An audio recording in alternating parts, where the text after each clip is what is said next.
Hi everyone, मैं हूं उपेंद्र कुमार पांडे। आप देख रहे हैं पंडित उपेंद्र स्टडी क्लासेस में। गैस में जैसा कि आप लोग को IMAD या industrial management and entrepreneurship development के चैप्टर 6 फोर्थ के बारे में बात करने वाले हैं। जैसा कि आप लोग को यहाँ पे नेक्स्ट क्लासेस में कुछ टॉपिक मिले थे, प्रबंधन क्या होता है, प्रबंधन के प्रकार कौन कौन से होते हैं, इन सभी चीज़ों के बारे में स्टेप बाय स्टेप जाने थे। ठीक है, आज मैं यहाँ पे बात करेंगे तो प्रबंधन के कार्य कौन कौन से होते हैं। ठीक है, यहाँ पे इन सभी चीज़ों के बारे में स्टेप बाय स्टेप जानेंगे। ठीक है, तो वीडियो काफ़ी हेल्पफुल होने वाली, वीडियो लास्ट तक देखना है, तभी आप लोग को समझ में आएगा। ठीक, चलिए मैं दिखाता हूँ। जैसा कि आप स्क्रीन के माध्यम से देख पा रहे हैं, औद्योगिक प्रबंधन के कार्य। अब देखिए यहाँ पे औद्योगिक प्रबंधन, जैसा कि आप लोग को बताया गया था प्रबंधन के प्रकार कौन कौन से होते हैं। तो औद्योगिक प्रबंधन हो गया, पदार्थ प्रबंधन हो गया, क्रय प्रबंधन हो गया, ठीक है यहाँ पे, और उत्पादन प्रबंधन, अनुरक्षण प्रबंधन, विकास प्रबंधन, क्रमिक प्रबंधन, संसाधन प्रबंधन, ऐसे यानी विभिन्न प्रकार के लगभग आपको मैंने 13 प्रबंधन के बारे में बताया गया था। ठीक है, अब यहाँ पे पहला टॉपिक आता है तो औद्योगिक प्रबंधन के कार्य कौन कौन से होते हैं। ठीक है, वहाँ पे मैंने डिफिनीशन के माध्यम से, एक छोटी डिफिनीशन के माध्यम से सारी चीज़ें बता दिया गया था। ठीक है, अब यहाँ पे औद्योगिक प्रबंधन के अंतर्गत देखेंगे, जैसा कि आप स्क्रीन के माध्यम से देख पा रहे हैं, उत्पाद के डिजाइन को अधिक आधुनिक एवं सरल बनाना। यानी कहने का मतलब है, जो औद्योगिक प्रबंधन का कार्य क्या होता है कि जो उत्पाद यानी प्रोडक्ट का डिजाइन बनाया जा रहा है वो क्या हो, अधिक आधुनिक, यानी कहने का मतलब नई तकनीक हो उसमें। ठीक है, और ज़्यादा से ज़्यादा सरल हो उस प्रोडक्ट का डिजाइन। ठीक है, नेक्स्ट बात करें वहीं पे, तो उत्पादन लागत को कम करने के लिए सर्वोत्तम प्रौद्योगिकी का चुनाव करके उसका उपयोग करना चाहिए। यानी जो औद्योगिक कार्य के प्रथम यानी दूसरा कार्य क्या होता है, जो उसका उत्पादन में प्रोडक्ट लगाए जा रहे हैं, यानी रॉ मटेरियल्स जो यूज किए जा रहे हैं वो कम से कम लागत में प्रयोग, कम से कम लागत का हो। ठीक है, और जो बनने वाला प्रोडक्ट हो वो भी हमारा कम से कम ही लागत में। कहने का मतलब है कि अगर आपका टोटल प्रोडक्ट बनने में 25 रुपये में लग रहा है, तो लगभग उसमें से जो रॉ मटेरियल्स यूज कर रहे हैं 12 से 15 रुपये में वो प्रोडक्ट, यानी कहने का मतलब है उसका जो रॉ मटेरियल्स यूज किया जा रहा है, सारा प्रोसेस लगभग आपको 12 से 10-15 रुपये में पूरा पूर्ण प्रोडक्ट आपका तैयार हो चुके। ठीक है, यानी इस प्रकार से आपका जो प्रोडक्ट बनाया जा रहा है उसमें जो रॉ मटेरियल्स लगाए रहे हैं उनका इस प्रकार से लागत होना चाहिए। ठीक है, अब नेक्स्ट बात करें, अच्छी गुणवत्ता वाले कच्चे पदार्थों की उचित मात्रा उचित समय पर उपलब्ध कराना। अब सही प्रोडक्ट में, यानी कहने का मतलब अच्छा प्रोडक्ट रहेगा आपका। ठीक है, तो कच्चे पदार्थ यानी रॉ मटेरियल्स यूज कर रहे हैं वो अधिक गुणवान होना चाहिए। ठीक है, यानी सही प्रोडक्ट होना चाहिए। उसका कहने का मतलब है कि जो रॉ मटेरियल्स यूज किए जा रहे हैं प्रोडक्ट बनाने में, उसमें जो रॉ मटेरियल्स यूज किए जा रहे हैं वो सही रूप से होना चाहिए। ठीक है, अब नेक्स्ट बात करें वहीं पे, तो उचित प्रकार का प्लांट में लेआउट तैयार करना है। अब कहने का मतलब जब फैक्ट्री प्रयोग की बनाई जा रही है तो जो उसका लेआउट होना चाहिए। ठीक है, उचित लेआउट, प्लांट से लेआउट तैयार करना। ठीक, जो लेआउट बनेगा, मैदान बनेगा यहाँ पे कंपनी का, ठीक है, तो उनसे रिलेटेड जो लेआउट बनेगा उसको भी तैयार करना चाहिए। ठीक, ये सब कौन करता है, तो आपका औद्योगिक प्रबंधन करता है। नेक्स्ट बात करें तो तैयार माल की क्वालिटी पर निरीक्षण करना। जो प्रोडक्ट आपको कंपनी में बन गया है उनको भी चेक करना, क्या किसका कार्य होता है, तो औद्योगिक प्रबंधन का कार्य होता है। अब नेक्स्ट बात करें तो उत्पाद की बिक्री, विज्ञापन और उचित मूल्यों का निर्धारण करना।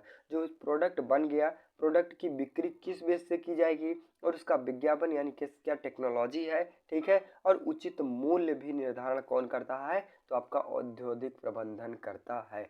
ठीक है, आई होप गाइस यहाँ पे आप लोग को जो औद्योगिक प्रबंधन के कार्य कौन कौन से होते हैं एकदम इजी ढंग से समझ में आया होगा। ठीक है, अब नेक्स्ट बात करें वहीं पे, तो यहाँ पे औद्योगिक प्रबंधन की जटिलताएं कौन कौन सी होती हैं। फर्स्ट आता है, तो औद्योगिक प्रबंधन की जटिलताएं में फर्स्ट आता है सरकारी नियमों में परिवर्तन होने पर। यानी कहने का मतलब है कि औद्योगिक प्रबंधन में कब समस्याएं उत्पन्न होती हैं, यानी कब जटिलताएं उत्पन्न होती हैं, जब कोई भी सरकारी नियमों में परिवर्तन कर दिया जाता है। ठीक है, नेक्स्ट बात करें तो एक जैसा कार्य करने वाले अन्य उत्पाद के लिए उपलब्ध हो जाने के कारण। यानी कहने का मतलब है कि अगर किसी भी प्रोडक्ट का एक जैसे ही उस प्रोडक्ट का निर्माण कर लिया जाए, ठीक है, तो उसको उपलब्ध कराना मुश्किल हो जाता है। यानी कहने का मतलब है कि अगर एक ही मशीनरी में कोई दो प्रोडक्ट बनाए जा रहे हैं तो उसकी क्वालिटी, यानी कहने का मतलब उसका प्राइस अलग अलग है। ठीक, प्राइस अलग अलग है और उसमें जो रॉ मटेरियल्स यूज किए जा रहे हैं यानी आगे पीछे, यानी कहने का मतलब है इसमें से उसमें हो जाता है। ठीक है, तो इन सभी चीज़ों को उपलब्ध हो जाना मतलब जैसे कि मतलब जो अन्य उत्पाद हो जाते हैं, ठीक है, इनमें जो जटिलताएं आ जाती हैं किसके अंतर्गत, औद्योगिक प्रबंधन के अंतर्गत, यानी उसे सही रूप से निरीक्षण नहीं कर पाता है। ठीक, नेक्स्ट बात करिए वहीं पे, तो नई किस्मों के पदार्थ का उपलब्ध होने पर, अब कई भी कहने का मतलब है फैक्ट्री में कोई भी नया प्रोडक्ट आ गया, ठीक है, उन्हें पहचानना, उनके बारे में जानना, ठीक है, अगर इस प्रकार से कोई प्रोडक्ट नया आ जाता है तो तब भी औद्योगिक प्रबंधन की जटिलताएं हो सकती हैं, यानी समस्याएं बन सकती हैं। ठीक, अब नेक्स्ट नेक्स्ट बात करें तो उत्पाद का उपयोग करने वाले व्यक्तियों की रुचि एवं आवश्यक परिवर्तन हो जाने के कारण, यानी कहने का मतलब है जो प्रोडक्ट बन रहा है फैक्ट्री में, ठीक है, जो प्रोडक्ट बन रहा है उनके द्वारा कौन बना रहा है, उसमें श्रमिक बन रहे हैं, अगर उनको निकाल दिया जाए, दूसरे श्रमिक का भर्ती चयन कर लिया जाए, ठीक है, तो उनको पहले क्या करता है, श्रमिक को क्या करना पड़ता है, आपको उनको सही रूप से पूर्ण रूप से जानकारी देनी पड़ती है। ठीक है, तो इनके कारण भी औद्योगिक प्रबंधन की जटिलताएं आ सकती हैं। ठीक है, पहला कहने का मतलब है कि अगर किसी फैक्ट्री में कोई भी श्रमिक कार्य कर रहे हैं, उन्हें बेसिक नॉलेज नहीं है, तो प्रोडक्ट यानी कहने का मतलब है आपका प्रोडक्ट नहीं बना सकते। सबसे पहले क्या होता है, श्रमिक को कुछ ना कुछ जानकारी दी जाती है, तब उसी बेस पे कार्य करता है। ठीक है, तो इनके कारण भी औद्योगिक प्रबंधन की जटिलताएं आ सकती है। ठीक है, आई होप गाइस यहाँ पे औद्योगिक प्रबंधन की जटिलताएं कौन कौन सी होती हैं, आई होप कि आप लोग को समझ में आ गया होगा।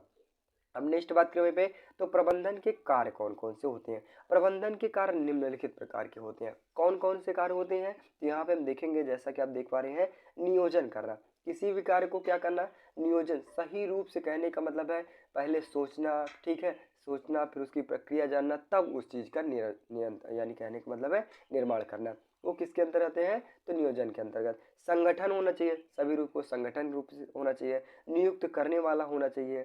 ठीक, नेक्स्ट बात करें, निर्देशन भी होना चाहिए, किसी प्रोडक्ट का सही रूप से निर्देशन देने वाला होना चाहिए प्रबंधन। ठीक, नेक्स्ट बात करें तो प्रोत्साहन, अगर कोई भी श्रमिक कार्य नहीं कर रहा है तो उसे प्रोत्साहन देकर उस कार्य को पूर्ण कराया जा सके, ऐसा प्रबंधन होना चाहिए। नेक्स्ट बात करें तो नियंत्रण, किसी भी कार्य को सही रूप से नियंत्रण करना, यानी कौन कार्य करता है, तो प्रबंधन कार्य करता है। नेक्स्ट बात करें समन्वयन और संचार, यानी प्रचार कौन करता है, तो आपका प्रचार किसके माध्यम से करवाया जाता है, तो श्रमिकों के माध्यम से, मगर उसका जो लेआउट बनाता है कौन बनाता है, आपका प्रबंधन बताता है।